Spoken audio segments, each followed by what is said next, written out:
some other features of the democracy, continuation to the yesterday's class. Next feature of the democracy, that democracy requires civil liberties. So what is meant by civil liberties? There are certain rights in the sense of a freedom given to the citizens. We call all those are civil liberties. So what are the civil liberties people have? Right? That is, first one is freedom to know.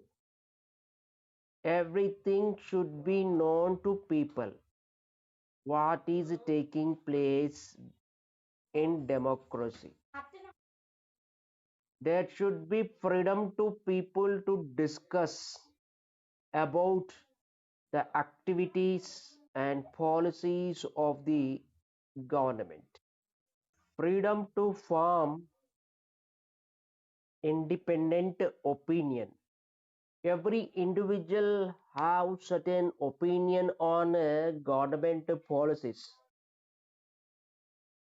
That freedom is needed, and to express their opinions. Some may feel that the policy of the government is not correct. So there should be right freedom to the people to express it. There are various political parties we find in democracy. So people enjoy their freedom to express their opinions on the policies of the government.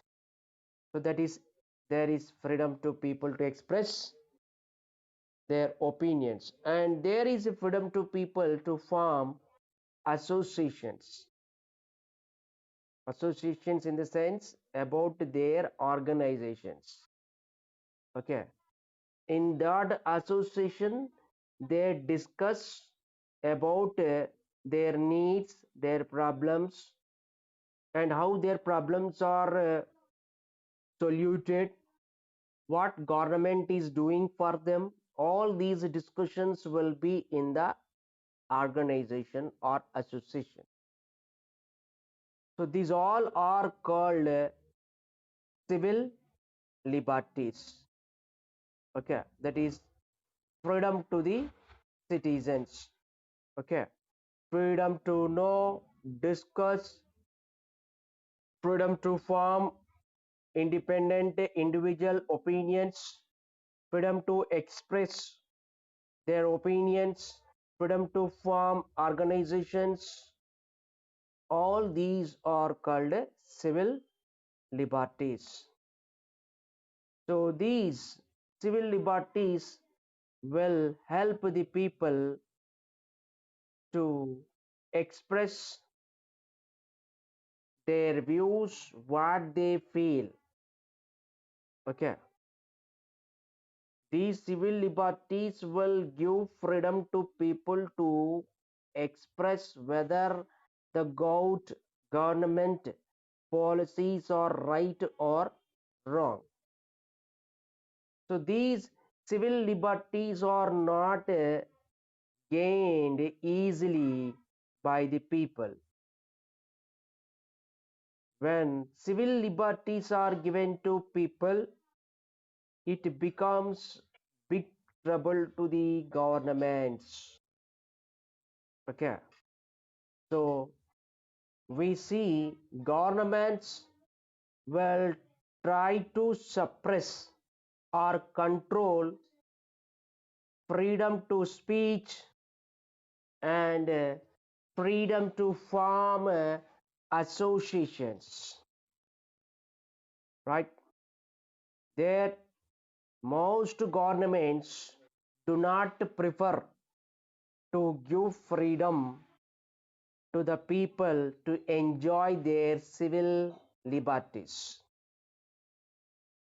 There, the government tries to control the right of the people to know about public affairs.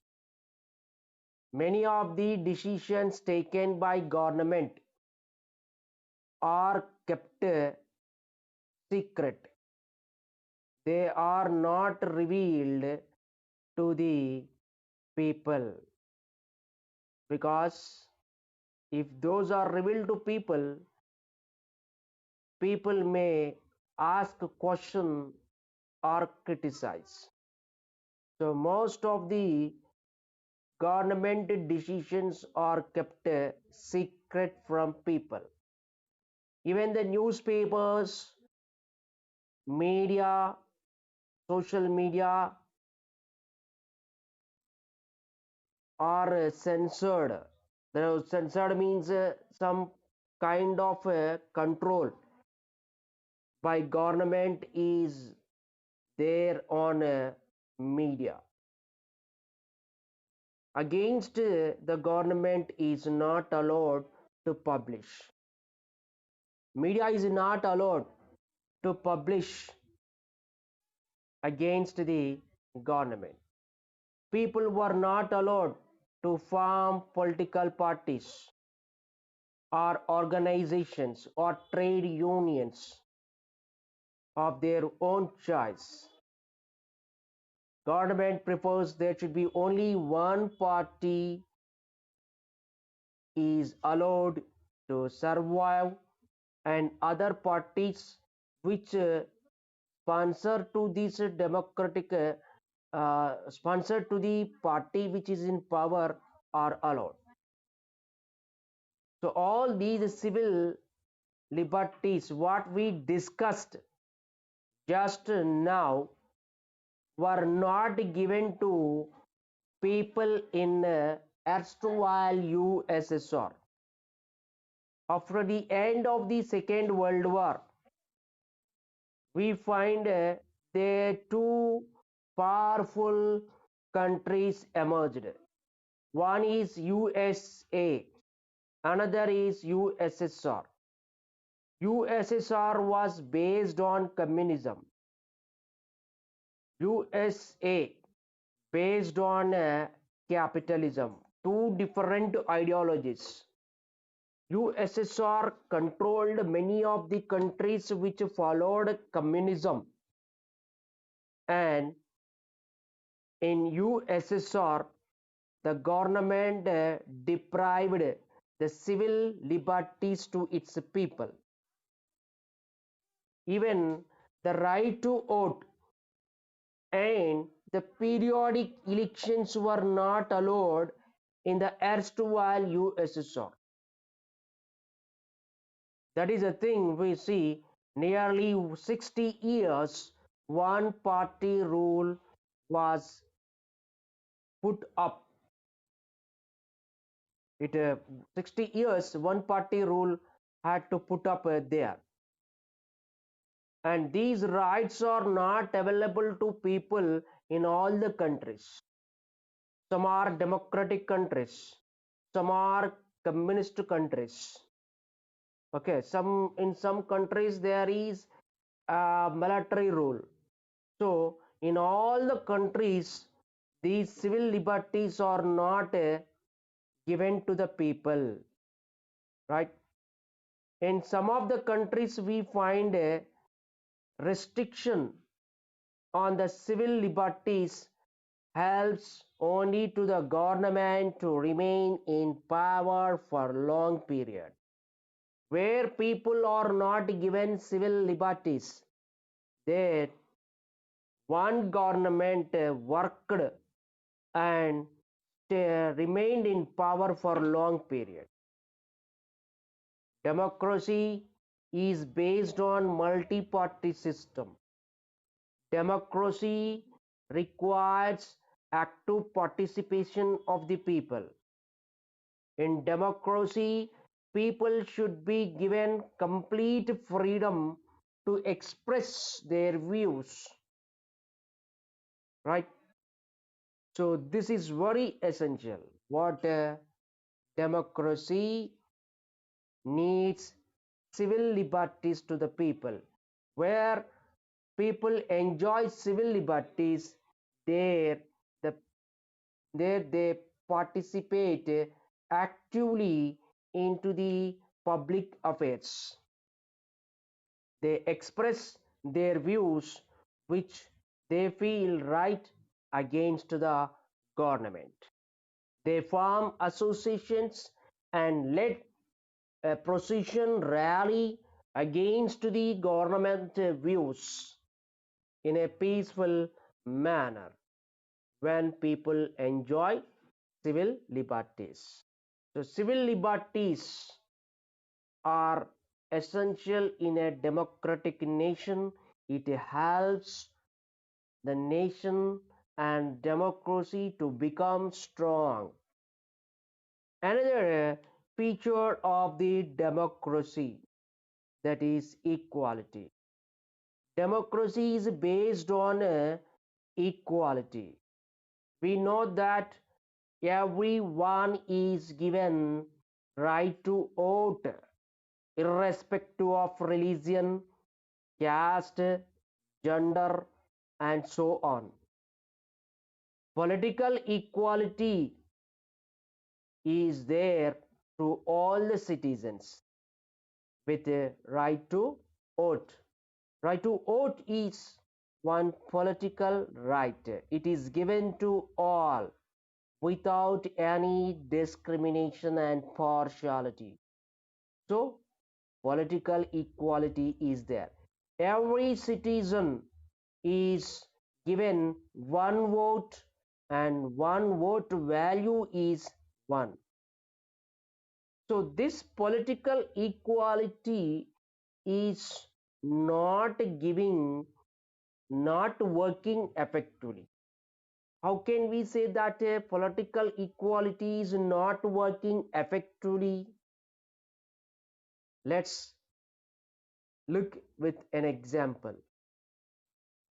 We have political equality, but there is no social and economic equality.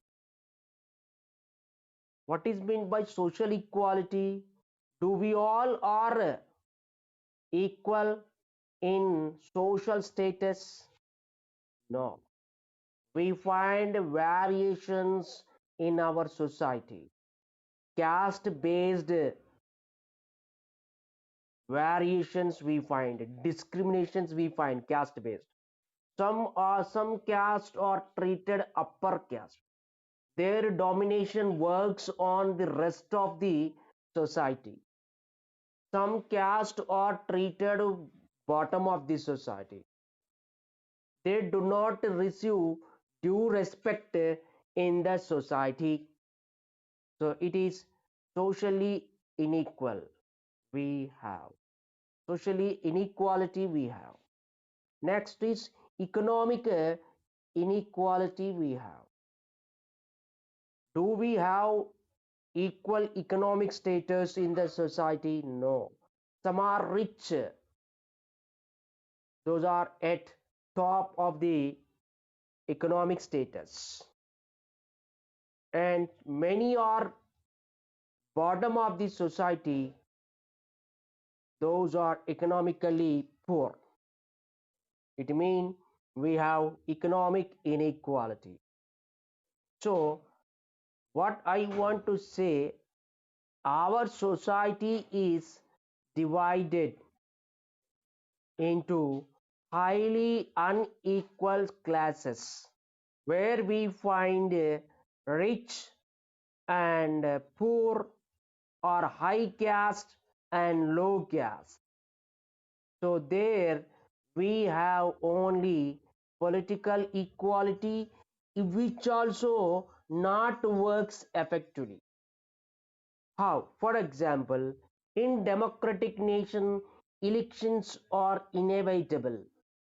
When we go for voting during the election time, how people are casting or exercising their vote here? Do they vote to the right candidate? Do they vote to the efficient candidate? Do they vote to a leader who is dedicated to the people and public service? When people are going to vote, they look about the community, whether they belongs to which religion, which caste, right? In such a way, we find a discrimination. Most of the Hindus prefer that they should get benefit they vote for particular person who belongs to that community. The same thing we find in a Muslim also. And coming to by caste also we find this kind of a uh, discrimination. Okay, this kind of division we find by caste, by language, by culture, by race. So all these divisions based on rich, based on economic status, based on unequal social status will make political equality meaningless. That is why what I want to say, political equality becomes meaningless and do not work effectively without social and economic equality. So democracy requires true equality. Understand that true equality comes when people all enjoy equality based on political, social, and economic. Understand?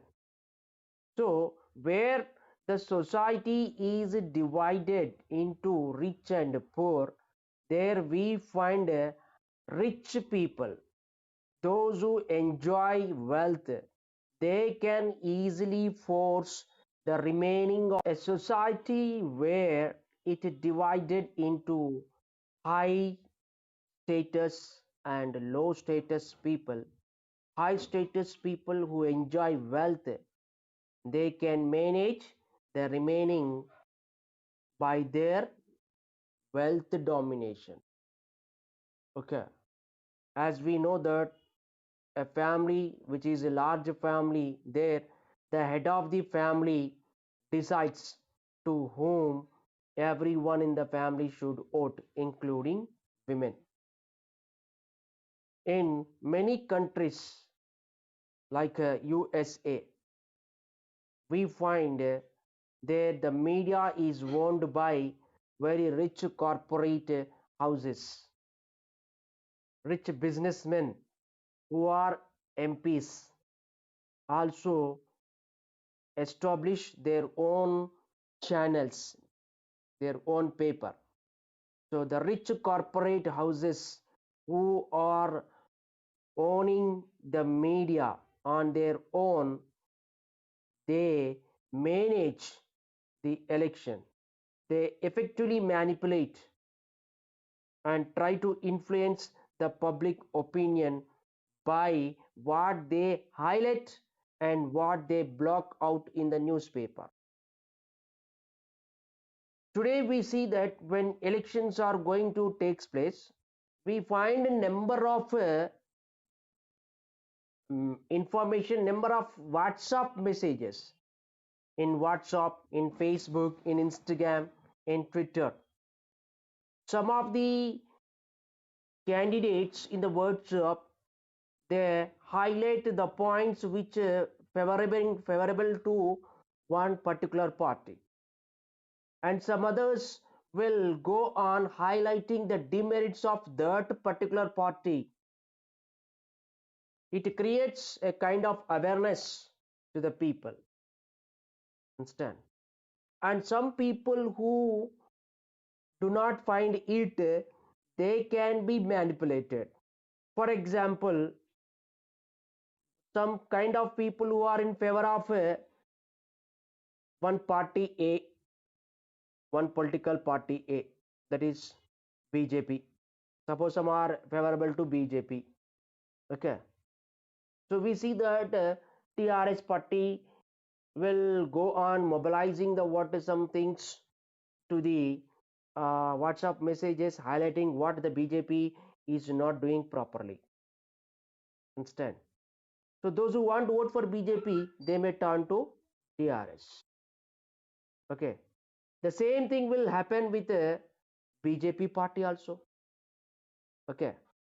So today, the public opinion is changed by the highlights and blocking the information by media, which is controlled by what you call representatives. Understand? So that is the thing. What I say is, people must be vigilant. People should know what is happening actually. They should not believe anything coming there in the media. Personally, they should study what is happening there. Understand? So we see those who are rich, they can manage media by throwing money. Understand? So there we want to get what you call right democracy and right candidate in the elections. So democracy requires equality instead, right? So it is that we find that many of the people are poor and illiterate. These people cannot access to the government.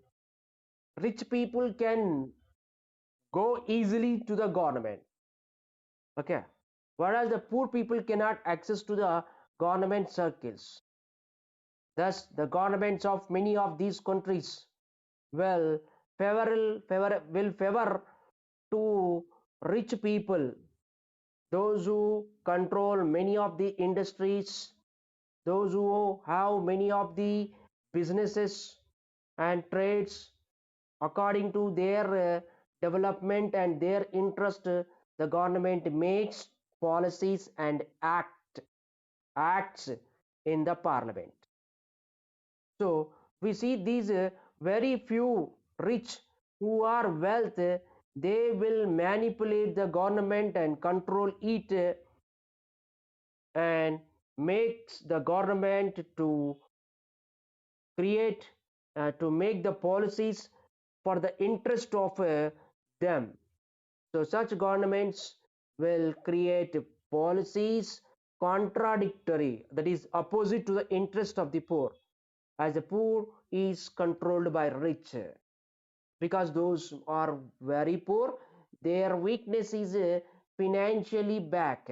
Instead, if they also strong enough like rich, then there won't be control of anyone on the government. So in democracies we find the government is gripped,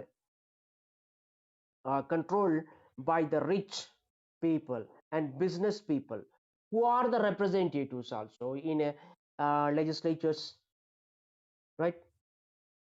So policies will come in the legislature according to them. Understand? So where there is economic inequality and social inequality, there the political equality given becomes meaningless. Understand? So along with the political equality, when this political equality should work in a real manner, there is need of economic equality and social equality. And one point is there that if this equality also not there, then people must be vigilant. While casting vote, they should vote for right candidate irrespective of their religion, their caste, their what to call culture. Instead, they should vote for the candidate who is efficient and who works for the people needs and public welfare. So democracy requires equality instead. Here is one table given here showing the what inequality in the incomes of the people. In South Africa, we find a top 20 people income is 64.8 percentage share in the national income, and bottom 20 percentage of the poor people income share in the national income is 2.9. Like that, remaining are given. So when income inequalities, we find that the policies will be favorable to those who are very rich. So we need economic, political, we need economic, social, and political equality. This is very essential. Understand? The next, we see another important feature of the democracy, that is, democracy requires free and fair elections. Okay, when elections are conducted, there the people should choose the best person or best parties, right, to represent them in the government. Okay, it is very important that a free and fair election should take place. There should not be malpractice in the elections. Some of the parties will go for violating the election norms. Some parties will go on misusing the what to call uh, powers and manages the water public. They go on what to call controlling the people by supplying the articles which are which can attract the people. That means some candidates, they go on attracting the voter on their weakness. Understand? So here we see some candidates will go on getting what to call illegal votes which are not legally given by election commission. Okay, that is elections in which any party can compete and no party has a special advantages. In some countries we see some parties are given some special advantages. Okay, that is in USSR, Myanmar, and Libya. We had seen only one or two parties were allowed to compete. In democracy, all the parties have to be allowed. Democracy is based on multi-party system. So all parties have to be allowed what to call to compete in election. So people will find a number of choices. Okay, if only two parties or one party compete, it is not called competition, right? In Myanmar we have seen only one party contested, then people do not find any other alternative, will go for voting to that party. So can we call it is a competition? No. Where single party is competing in election, that party will get a majority votes. So is it free and fair elections? No. Free and fair elections are based on multi-party system. Okay, and parties which are in power, for example TRS is in power in Telangana, BJP is in power in central. So they should not use the government machinery, means government officials, for mobilizing the voters. Understand? And what to call forcing to the people by the government machinery, a party which is in power. Okay, so we see that generally the parties which are in power manipulates the election process and tries to reject the candidates of opposition parties. Understand? In Myanmar we have studied Aung San Suu Kyi was not allowed to contest by the military government, made her to house arrest. She is not allowed. So military government is there, so the army general who is ruling the nation used his power and government mechanism to make Aung San Suu Kyi as ineligible for elections. Understand? That is misusing the power by parties which are in a ruling. Understand? So the often we see that the ruling parties will try to bring out or try to make the candidates who are popular in the society to become ineligible. So during the election time we find that some of the candidates becomes ineligible by getting some fault cases instead.